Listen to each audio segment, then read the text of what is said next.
বরাহরূপম দৈববরিষ্ঠম, ঠিক ধরেছেন। কান্তারা সম্বন্ধেই কিছু কথা বলতে আসলাম। কান্তারা কথার অর্থ দেবতাদের বনভূমি। আর সেই বনভূমিকে রক্ষার দায়িত্বে যে দেবতা থাকেন, সেই দেবতার প্রতি মানুষের আস্থা, মানুষের শ্রদ্ধা, যে কোন জায়গায় গিয়ে দাঁড়াতে পারে এবং তার কারণ কি, সেটা নিয়ে তৈরি করা সিনেমা কান্তারা এবং কান্তারা চ্যাপ্টার 1, যেটা কিনা কান্তারা সিনেমার প্রিকুয়াল। কান্তারা সিনেমা এমনিতেই মানুষের মনে একটা আলাদা জায়গা করে নিয়েছিল তার সিনেমাটোগ্রাফি, স্ক্রিপ্ট, অভিনয় এবং মিউজিকের জন্য।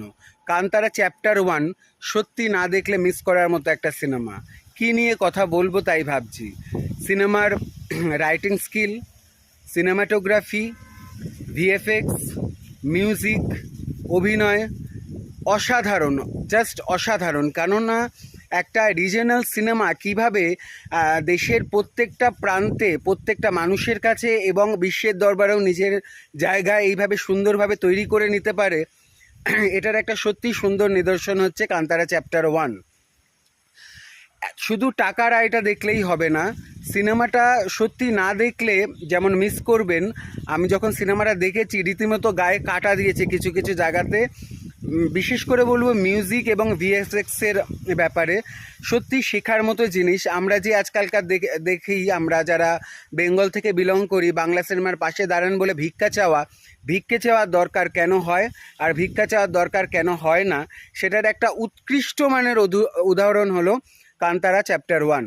সত্যি শুধু আমাদের না, যারা ভিক্ষা চেয়ে বেড়ান এরকম যে সিনেমার পাশে দাঁড়ান, তাদেরও এই সিনেমাটা অন্তত 4-5 বার দেখা উচিত। তাহলে বুঝে যাবেন যে ভিক্ষা চাওয়া আর ভিক্ষা না চাওয়ার মধ্যে পার্থক্যটা কোথায়।